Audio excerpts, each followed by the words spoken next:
Hi, everyone. Welcome to Billy's Bubble. I have a special guest today on my show. Madeline Bocaro has written a wonderful book, In Your Mind, The Infinite Universe of Yoko Ono. Now, over the years, so much has been written about Yoko, and this authorized publication, which received high accolades from Sean Lennon, is sure to be the infinite book written about her in decades. It's in the Rock and Roll Hall of Fame library. It's on several best music books lists and praised by Mojo, Goldmine, and many more publications. Hi, Madeline. Welcome. Thank you so much. It's nice to have you here in almost person. Yeah, we're nearby. We'll meet one day. Absolutely. At one point, as we spoke, we'll do a more in-depth interview and really dig into the book. But let's first get to know a little bit about the book, where people can get it, and after everyone reads it, I think we'll come back together and do a little update. Right. So tell us, how did it all come about? Well, I had been writing about Yoko most of my life. I fell in love with her when I was about 10 years old, and I saw a picture of her talking about her film Bottoms in 1968. And Wow. pretty soon after that, I realized she was with John Lennon. So I got to hear more about her and follow all their, peace antics and their concerts and their everything they ever said in the press. I would collect it and record it. So I had this big collection. And then during COVID, someone gave me software that I could put all my Word documents into and arrange it. And as I was doing that, I realized I had a 500-page book. And then it took me another 2 years to really get it together and make it flow and flesh it out. Wow. So were you aware of Yoko before the Beatles, or around you discovered them around the same time?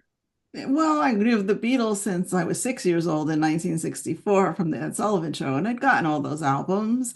So what were you up to with the White Album? I remember getting the White Album, and that's when I heard she was with John because she was singing on Continuing Story of Bungalow Bill. And they said, yeah, that's that Japanese artist. I'm like, oh my God, it's her. So yeah, it kind of evolved like that. Wow. So you always had an interest and passion for her work, as well as her as a person. Right, right. And that's how I started writing to her when I was younger, and then it continued later on and was talking about her work a lot and her music. And she was amazed that I really had such insight and that I loved it so much and that I understood her. So then she began inviting me to like her art exhibitions and concerts and things. So that was all wonderful to spend time Oh, with that's her. great. So she trusted you when it came time to actually write a book about her.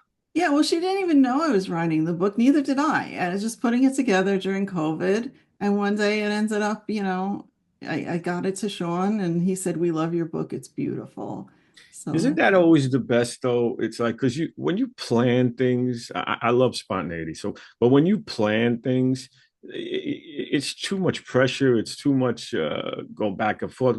But when things just happen organically, it's always the best. Even when you're writing songs and books, obviously, but it's so much better that way. the right word is organic because I didn't do any research. I had everything in my head because I love her so much. And I knew what was important that she had said. And luckily, I kept everything in chronological order in folders.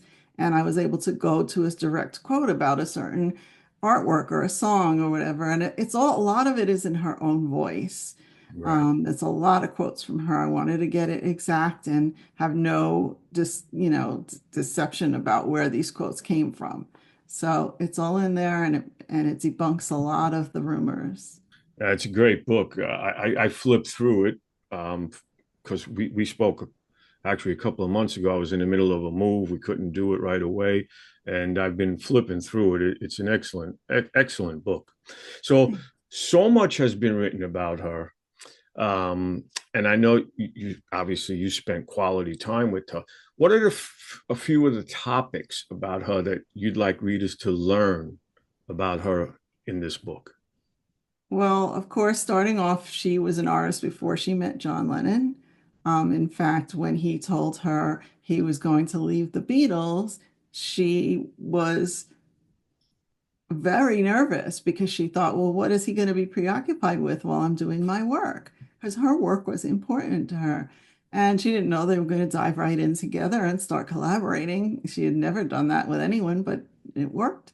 And also that they both came from a background of parental abandonment. They were war children pretty much, and her more than him. She had to be sheltered during the war and go hungry and forage for food. It was a really awful time in Japan. And they As in really, England.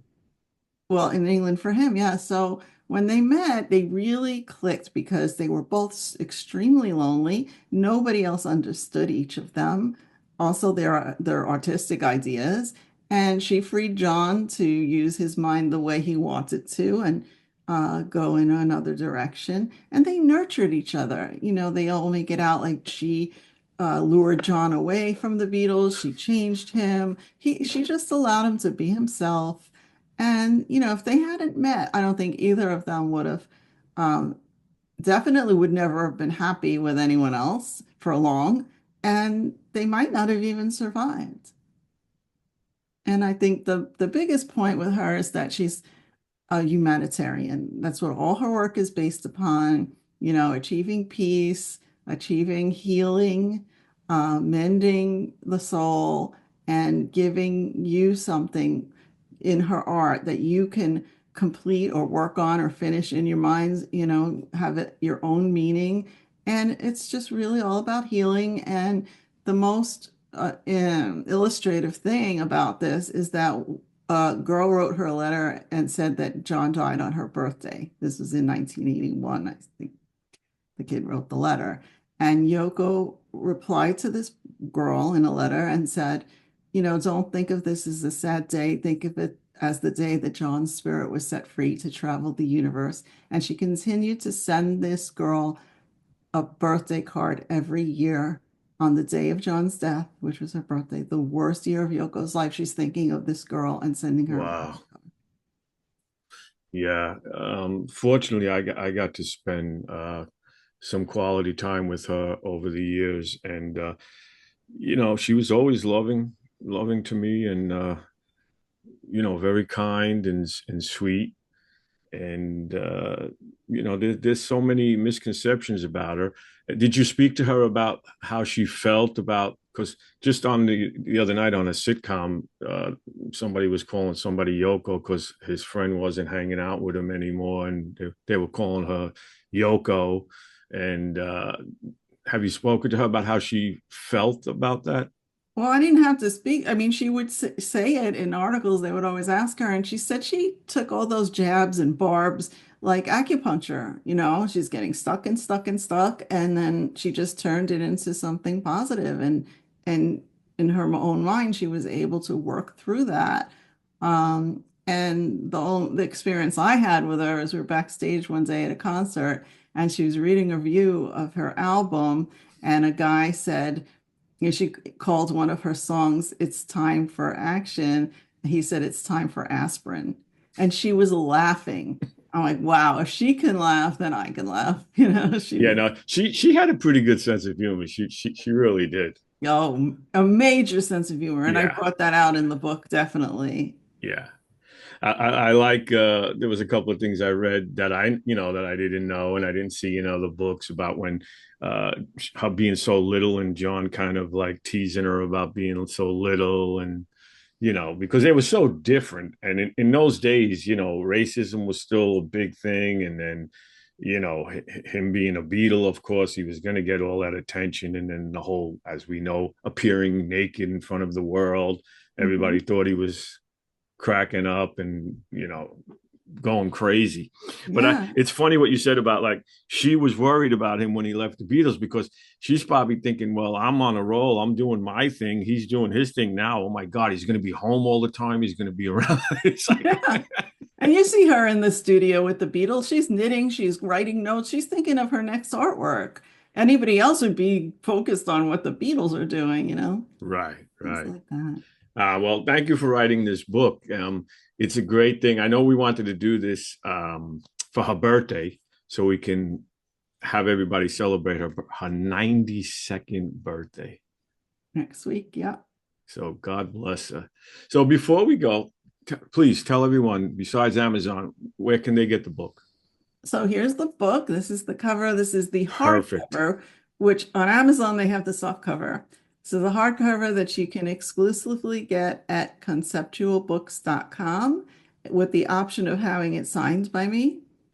And it's also on Book Baby. That's another, but conceptualbooks.com is the best place in America, Amazon worldwide, so you can save on shipping.